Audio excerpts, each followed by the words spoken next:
Hello guys. So what's up आज का जो टॉपिक रहेगा वो ये जो यूनिफॉर्म फोर्सेस के जो दो सबसे बड़े रिक्रूटमेंट्स होते हैं गजेटेड पोजीशंस पे डायरेक्टली, जो यूपीएससी करवाती है और कुछ केसेस में उनकी कुछ एजेंसीज भी कराती हैं, उनके बीच में कंपैरिजन के बीच का वीडियो रहेगा। यूपीएससी असिस्टेंट कमांडेंट जो कि वेरियस सीएपीएफ, पैरामिलिट्री नहीं होती, वो सीएपीएफ होती है। पैरामिलिट्री का मतलब कुछ और होता है। आईटीबीपी, बीएसएफ, सीआरपीएफ जितनी भी हैं, और सीआईएसएफ भी आती है उसमें। और जो मिनिस्ट्री ऑफ डिफेंस, ये आती है मिनिस्टर ऑफ होम अफेयर्स के अंडर में। और मिनिस्ट्री ऑफ डिफेंस के जो कमीशनड ऑफिसर्स होते हैं, गजेटेड ऑफिसर्स, नेवी, एयरफोर्स और आर्मी के, या तो इनके बीच में।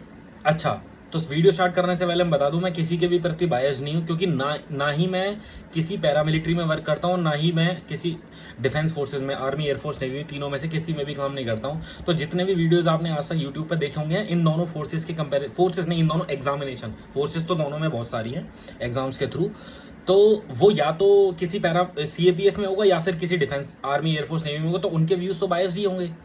ना ही मेरा कोई रिश्तेदार या मेरी घर में कोई भी जो मेरा फर्स्ट कोई है, इन दोनों में से किसी में भी नहीं। मतलब मेरा कोई, कुल मिला के जो मेरा कहने का मतलब, मेरा बायसनेस बिल्कुल भी नहीं होगा। तो मैं इसके बारे में एक वीडियो बनाऊंगा कि आपको कैसे आइडेंटिफाई करना है कि आपके लिए इन दोनों में से कौन सा ज़्यादा ठीक रहेगा। अपना इंट्रोडक्शन दे दूं, मैं सेंट्रल गवर्नमेंट सिविलियन ऑफिशियल हूँ, है ना। मैं किसी भी पैरा सीएपीएफ या फिर डिफेंस फोर्स में नहीं, वंस अगेन बता रहा हूँ, ठीक है। इससे पहले कि आप सोचो कि किसी एक के प्रति मैं टिल्टेड था, तो आपको ये देखना है, अगर कोई लड़का ब्राइट है या हार्ड वर्किंग है, दोनों कैपेबिलिटी चाहिए होती है, और फिजिकली फिट है, और इन दोनों में से किसी एक में किसके लिए जाना चाहिए, उसके लिए कंफ्यूज है, तो खुद को कैसे आइडेंटिफाई करे कि दोनों में से किसके लिए जाना चाहिए। क्योंकि अगर वो किसी और के लिए बना था और दूसरे में चला गया, तो लाइफ टाइम उसको रिग्रेट रहेगा, यार वहाँ ये फैसिलिटीज थी। तो सबसे पहले तो बात करते हैं जो सीएपीएफ एग्जाम पैटर्न के बारे में बात कर लेते हैं। सीएपीएफ असिस्टेंट कमांडेंट का जो पेपर होता है, रिटर्न का पेपर होता है, वो टफ होता है एनडीए और सीडीएस के एग्जाम से, ठीक है। पहली बात तो ये है। और हाँ, पर जो मेडिकल एग्जामिनेशन होता है वो आर्मी, एयरफोर्स, नेवी का टफ होता है, और सीएपीएफ असिस्टेंट कमांडेंट का थोड़ा थोड़ा सा इजी, बहुत इजी नहीं, थोड़ा सा इजी होता है। और दूसरा एक जो मेजर इशू है, मेजर जो पॉइंट है, असिस्टेंट कमांडेंट में मिनिमम हाइट 165 सेंटीमीटर चाहिए होती है, जबकि आर्मी, एयरफोर्स, नेवी में ऐसी मिनिमम हाइट की कोई रिक्वायरमेंट नहीं है। तो काफ़ी छोटे हाइट के, इवन 157 सेंटीमीटर हाइट तक के भी ऑफिसर्स हुए हैं आर्मी, एयरफोर्स, नेवी में, जो कि बहुत हाई पोजीशन तक गए हैं। तो पहली बात तो अगर आपकी हाइट का सीन है, तो सीएपीएफ असिस्टेंट कमांडेंट तो वैसे ही आप नहीं बन सकते, ठीक है। दूसरी बात, हाँ अब अच्छा, हाँ कुछ लोगों को लगता है, ऐसा आम परसेप्शन है जनरल पब्लिक में, कि असिस्टेंट कमांडेंट्स की ट्रेनिंग थोड़ी सी आसान होती है एनडीए सीडीएस के लड़कों से। ऐसा कुछ भी नहीं है। एनडीए सीडीएस से और भी एयरफोर्स की जो हैदराबाद नहीं, डिंडीगल क्या बोलते हैं उसको, वहाँ पे उनकी एकेडमी, और ये नहीं, जो नेवी की एकेडमी होती है उनसे आसान होती है। तो ये परसेप्शन अपने दिमाग से निकाल देना कि इनकी ट्रेनिंग ईजी होती है। ट्रेनिंग बिल्कुल भी ईजी नहीं होती। इवन जो बीएसएफ की ट्रेनिंग होती है, वो तो कुछ लोग कहते हैं कि, अब फिर से मैं किसी के भी प्रति बायस नहीं हूँ, मैंने जो, और ना ही, पर मैं ऐसे लोगों को जानता हूं जो इन दोनों फोर्सेज में हैं, तो उसके हिसाब से मैं इनपुट दे रहा हूं। जो बीएसएफ की जो ट्रेनिंग होती है, वो तो लोग बताते हैं एनडीए से भी टफ होती है, ठीक है। हाँ, और कुछ लोगों को लगता है जो सीएपीएफ असिस्टेंट कमांडेंट के एस्पायरेंट्स होते हैं कि सीआईएसएफ की ट्रेनिंग आसान होती होगी, क्योंकि सीआईएसएफ की ट्रेनिंग भी टफ होती है। थोड़ी सी लाइफ उनकी आसान होती है, बट ट्रेनिंग सीआईएसएफ की भी उतनी ही हार्ड होती है जितनी बाकी सीएपीएफ फोर्सेज की होती है। बहरहाल, तो जो मेन मुद्दा था वो ये था कि कैसे आप आइडेंटिफाई करें कि आपको इन दोनों में से किस एग्जाम के लिए टारगेट करना चाहिए। तो सबसे पहले तो मैं आपको बता दूं कि सीएपीएफ असिस्टेंट कमांडेंट में जो, अगर आप डायरेक्टली असिस्टेंट कमांडेंट बन के जाओगे ना, you will be the king of that company, okay. तो एक मैं बताता हूँ, जैसे जो मेरे साथ भी इशू है, हालांकि मैं तो कभी डिफेंस फोर्सेस के लिए या पैरामिलिट्री के सीएपीएफ के लिए मैंने एस्पायर नहीं किया। जैसे कोई अगर मान लो कैंडिडेट है जो कि जिसको अपनी सुनने की आदत नहीं है किसी की, तो उसको मेरे ख्याल से, मतलब जिसको बॉसिज्म पसंद नहीं है, उसको असिस्टेंट कमांडेंट के लिए जाना चाहिए। मैं एक एग्जांपल देता हूँ, मेरा एक फ्रेंड ऑफ फ्रेंड था, वो असिस्टेंट कमांडेंट बन के गया था। किस फोर्स में गया था वो मैं डिस्क्लोज नहीं करूंगा। तो जैसे ऑफिसर्स होते हैं ना, वो टेबल पे पाँव रख लेते हैं चेयर पे बैठ के, समझ रहे हो ना मैं क्या कहना चाह रहा हूँ। तो वैसे रख के बैठा था, असिस्टेंट कमांडेंट था, 1-1.5 साल ही हुआ था उसकी जो आफ्टर ट्रेनिंग सर्विस है। तो पाँव रख के बैठा हुआ था। उधर से उसका कोई सीनियर आया, डिप्टी कमांडेंट, उसने इतना ही बोला था, अरे सर कैसे बैठे हो, जवानों के सामने तो ऐसे मत बैठा करो, बस इतना ही कहा था। अब इमेजिन करो, अगर वो एयरफोर्स, आर्मी या नेवी का ऑफिसर होता और वो लेफ्टिनेंट होता, आर्मी में लेफ्टिनेंट होता है, एयरफोर्स में फ्लाइंग ऑफिसर होता है, तो अगर वो ऐसे पाँव रख के बैठा होता और कैप्टन आ जाता आर्मी का और उसको ऐसे देख लेता, तो क्या उसकी हालत करता। बिकॉज बॉसिज्म बहुत ज्यादा है डिफेंस फोर्सेज में, आर्मी, एयरफोर्स, नेवी में। ट्रेनिंग के दिनों में भी, जिसे आप जो वर्ड बोलते हो ना, रगड़ा, बहुत ज़्यादा रगड़ा देते हैं सीनियर्स। फर्स्ट टर्म और सेकंड टर्म में तो बहुत ज़्यादा रगड़ा देते हैं, चाहे वो आपसे एक बैच भी अगर सीनियर है ना, तो आपको उसकी पूरी बॉसिज्म करनी होगी, और वो चीज़ गलत नहीं है। जो उस ऑर्गेनाइजेशन के नीड है वो इसी तरीके से है कि अगर जूनियर ऑफिसर्स ही सीनियर ऑफिसर्स की नहीं मानेंगे तो फौज का बेड़ा गर्क हो जाएगा। बट अगेन आप ये मत देखो कि आपको उस फोर्स के उसको सर्व करना है नीड को। आप ये देखो आप खुद किसके लिए बने हो। अगर आपको बॉसिज्म पसंद नहीं है तो CAPF assistant commandant better option है, ठीक है। अच्छा, अब बात रही प्रमोशंस की, बात बाद में करूंगा। पहले बात, अच्छा ये एक बात रही कि एक तो बॉसिज्म, और एक मैंने बात बताई हाइट का जो क्राइटेरिया होता है वो, ठीक है। और ट्रेनिंग का वहम निकाल देना कि ट्रेनिंग किसकी आसान टफ होती है। ट्रेनिंग बीएसएफ की तो इतनी ज्यादा हार्ड ट्रेनिंग होती है असिस्टेंट कमांडेंट की, लोग छोड़ भी देते हैं बीच में, ठीक है। हाँ, एक पॉइंट और जो मैं बताना चाह रहा था, एक थोड़ा सा फर्क होता है। जो सीएपीएफ की जो ट्रेनिंग होती है उसमें जो एसएससी सीपीओ से एसआई जाते हैं, और जो एसएससी जीडी की रिक्रूटमेंट होती है जिसमें जो कांस्टेबल रैंक के होते हैं, सबकी ट्रेनिंग एक ही जैसी होती है। बट जो जो वहाँ पे जो ट्रेनिंग करवाते हैं ना, जो ट्रेनर इंस्ट्रक्टर्स होते हैं, वो असिस्टेंट कमांडेंट्स को उतना ज़्यादा परेशान नहीं करते, क्योंकि आर्मी, एयरफोर्स, नेवी और असिस्टेंट कमांडेंट की जो सर्विस रूल्स हैं वो कुछ थोड़ी से अलग हैं। जो असिस्टेंट कमांडेंट है वो ट्रेनिंग कंप्लीट, अगर ट्रेनिंग के बीच में वो कहता ना कि सर ये मुझसे नहीं हो रहा, मैं नहीं कर पाऊंगा, तो जो इंस्ट्रक्टर है, ये इनसाइड न्यूज़ है, हालांकि मैं इस चीज़ को प्रमोट नहीं, वो उसको थोड़ा सा है करो, उसे ट्राई तो करो, क्योंकि वो उससे रैंक में नीचे, उससे पता है वो जब ट्रेनिंग पूरी करने आएगा उसका बाप बन के, वर्ड नहीं बोलना चाहिए था मेरे को, उसका वो बन के आएगा। पर on the other hand NDIME training में क्या होता है, जब तक आपने ट्रेनिंग पास की you are not a commissioned officer, you are just a cadet. जबकि सीएपीएफ असिस्टेंट कमांडेंट में वो पहले दिन से ही ट्रेनिंग तो कर ही जाते हैं, वो सब पास कर जाते हैं, उसमें ऐसी कोई दिक्कत नहीं है जो वहां तक पहुंचा है, क्योंकि रेस वेस भी उसकी फिजिकल टेस्ट में होता है। तो ये थोड़ा सा फर्क होता है, ठीक है। अच्छा, अब बात करते हैं प्रमोशंस। हालांकि अगर आप किसी भी फोर्स को ऑप्ट कर रहे हो तो प्रमोशंस के लिए आपको नहीं देना चाहिए। अगर आप प्रमोशंस और फैमिली लाइफ यही सब आपको देखना है तो सिविलियन लाइफ आपके लिए ज्यादा बेटर है। बट फिर भी स्टिल कुछ लोग कहते हैं कि सर इन दोनों के प्रमोशंस को भी कंपेयर करो, ठीक है। तो असिस्टेंट कमांडेंट की मिनिमम एज 25 होती है। हाँ, एक फर्क और है, सीएपीएफ असिस्टेंट कमांडेंट में आपको अनमेरिड नहीं होना नेसेसरी नहीं है। बट अगर एनडीए या सीडीएस का पेपर अगर आप देते हो तो उनकी सर्विस, एनडीए में तो खैर यंग होता है, सीडीएस की उसमें कंडीशंस में और भी जो उनके एयरफोर्स या बाकी नेवी के होते हैं कि आप अनमेरिड होने चाहिए हो। तो अगर कोई मैरिड है तो पहले ही वो उसमें तो जा ही नहीं सकता, जबकि सीएपीएफ असिस्टेंट कमांडेंट में ऐसी कोई कंडीशन नहीं होती, वो मैरिड होकर भी जा सकता है। बहरहाल मैं क्या बता रहा था प्रमोशंस के लिए, तो सीएपीएफ असिस्टेंट कमांडेंट में एज लिमिट 25 है, ठीक है। हालांकि एयरफोर्स की जो बाकी सीडीएस में थोड़ी ज़्यादा होती है 26, और किसी किसी के लिए 27 भी होती है। एजुकेशनल ब्रांच और जुडिशियल ब्रांच जो होती है उनमें एज लिमिट ज़्यादा होती है। तो असिस्टेंट कमांडेंट में अगर कोई जल्दी ज्वाइन कर जाता है 23-24 की एज में, और जो फास्टर प्रमोशन वाली सीएपीएफ है, फिर मैं कह रहा हूँ सीआईएसएफ में प्रमोशन स्लो हैं, सीआरपीएफ, बीएसएफ में प्रमोशन खासतौर पे सबसे तेज होते हैं। तो अगर कोई असिस्टेंट कमांडेंट जल्दी ज्वाइन कर जाता है, हालांकि मैं फिर कह रहा हूँ कि प्रमोशंस के लिए अगर आप जा रहे हो तो आप दुखी रहोगे, आप फिर कहोगे, पर फिर भी मैं इन दोनों को कंपेयर कर रहा हूँ। हालांकि एप्पल और ऑरेंजेस को कभी भी कंपेयर नहीं करना चाहिए, बट स्टिल एक पब्लिक में क्यूरियोसिटी रहती है कि सर इन दोनों को कंपेयर करो, ठीक है। तो उस बेस में मैं बता रहा हूँ, only to serve the curiosity of the audience जो सुन रही है मेरे को।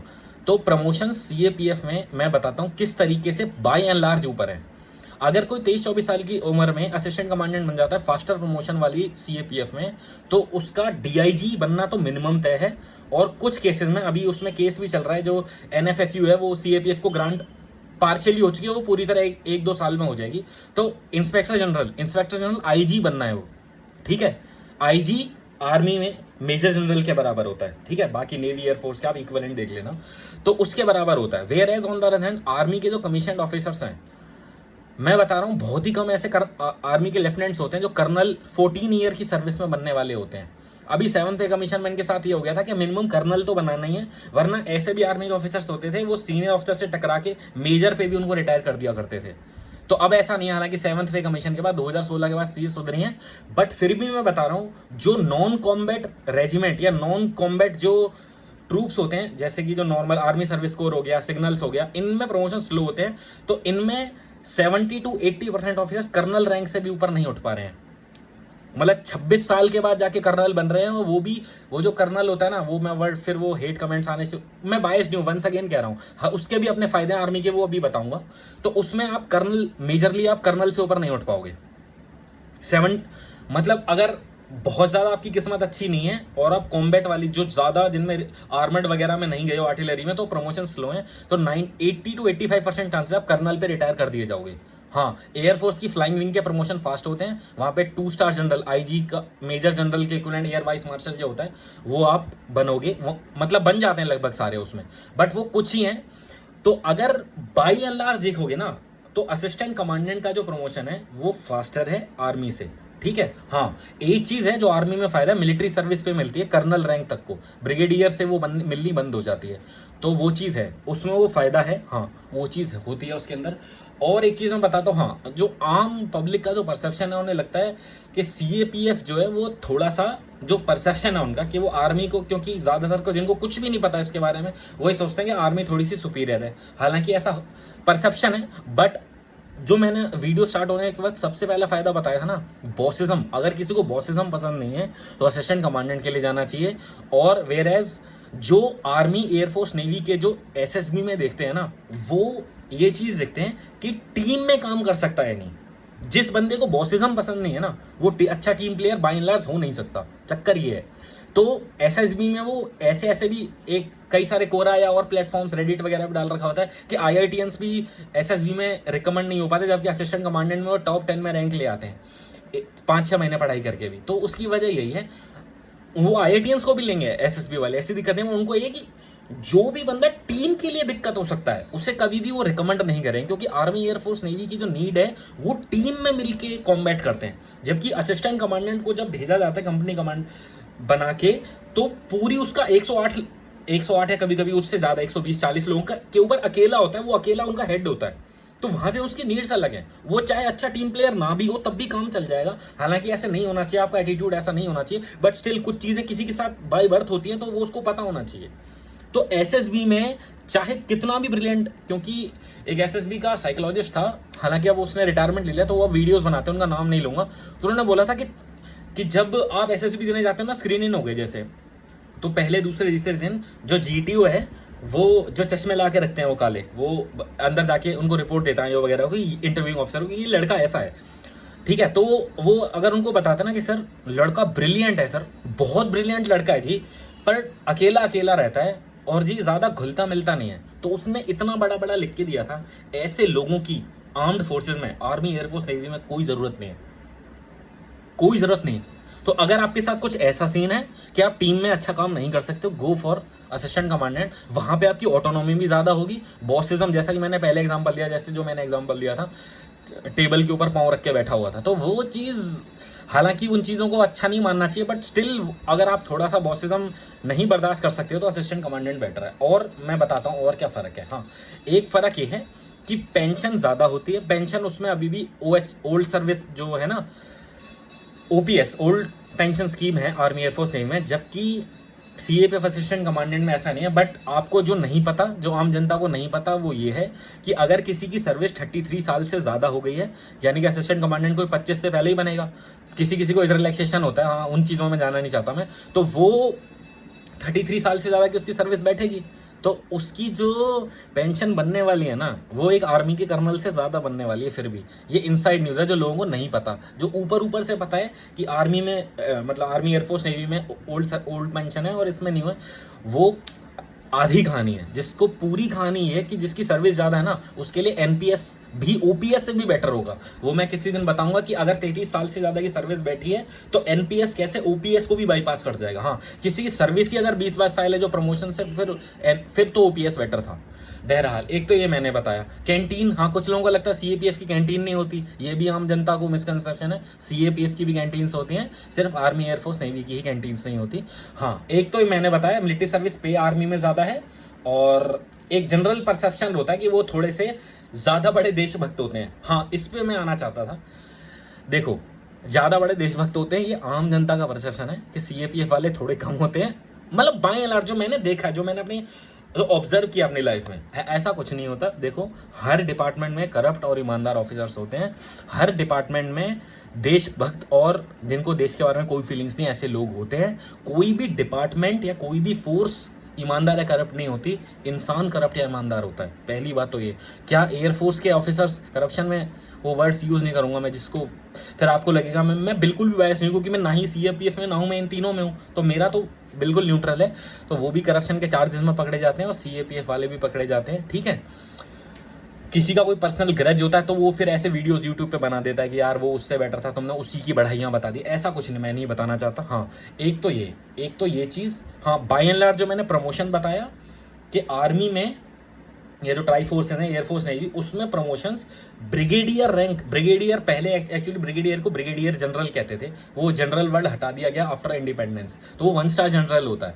1 स्टार जनरल बनने के लिए भी आज की डेट में इतने ज़्यादा फाइट करनी पड़ती है ना, बहुत ही कम 10 से 15% ही इनके ऑफिसर्स हैं जो ब्रिगेडियर तक पहुंच पाते हैं, वरना कर्नल तक ही रिटायर, वो भी वो जो अच्छी कॉम्बैट या अच्छी जिनको कोर मिल गई उसमें जाके वो प्रमोट हो जाते हैं, वरना मेजरली कर्नल पे रिटायर होना होता है। ब्रिगेडियर एंड अबव बहुत कम लोग बन पाते हैं, वेयर एज ब्रिगेडियर के इक्विवेलेंट डीआईजी होता है जो कि एक असिस्टेंट कमांडेंट सारे ही बनते हैं, तो प्रमोशन वहाँ बेटर है। एक तो ये फायदा है। अच्छा, और मैं बताता हूँ, और हाँ थोड़ा सा वो सीन मैंने देखा है एक्चुअली, जो फिल्म्स वगैरह हैं या जो बॉलीवुड है वो आर्मी एयरफोर्स नेवी को ज़्यादा सुपीरियर दिखाता है सीएपीएफ, एक आम परसेप्शन है ये। हालांकि सच्चाई क्या है वो वही लोग बता सकते हैं, या जो उन दोनों से कनेक्टेड हो जैसे कि मैं, वो बता सकता है। तो ये एक ब्रीफ कंपैरिजन था, हालांकि एप्पल और ऑरेंजेस को कंपेयर नहीं करना चाहिए, बट मेनली जो मुद्दा मेरा यही था कि कोई अगर कैंडिडेट लड़का या लड़की है, वो एस्पायर कर रहा है, ग्रेजुएशन में है, ब्राइट है और हार्ड वर्किंग और फिजिकली भी फिट है, वो किसी डिफेंस फोर्स में या सीएपीएफ में जाना चाहता है, उसको आइडेंटिफाई कैसे करे कि मैं किसके लिए बेटर बनाऊं, तो उसके लिए वीडियो था। तो ये वीडियो आपको कैसा लगा? और अगर ये तो 16-17 मिनट का वीडियो था, मैं इसके बारे में 1-1.5 घंटे तक बात कर सकता हूँ। अगर आप चाहते हो इसके बारे में मैं बिल्कुल अनबायस्ड और डिटेल वीडियो लेकर आऊँ, तो प्लीज़ इस वीडियो के नीचे कमेंट करो और like share subscribe my channel. और अगर इस वीडियो पे अच्छे वाइज व्यूज़, लाइक्स और कमेंट्स आते हैं, हेट कमेंट्स नहीं, देखो मैं किसी भी तरह बायस नहीं हूँ, फिर कह रहा हूँ, तो मैं आर्मी, एयरफोर्स, नेवी, सीएपीएफ और स्टेट पुलिस का जो डीएसपी है, देखो आईपीएस तो उसके साथ इन तीनों का कंपैरिजन नहीं हो सकता, ठीक है, आईपीएस तो अलग ही है, बट स्टेट पुलिस के डीएसपी के साथ भी इसके कंपैरिजन में लेके आऊंगा अगर इसके अच्छा रिस्पॉन्स आता है, ठीक है। Thanks for watching the video. Royal mastermind Dikshant Pratap Singh signing out. Please like share subscribe my channel. जय हिंद।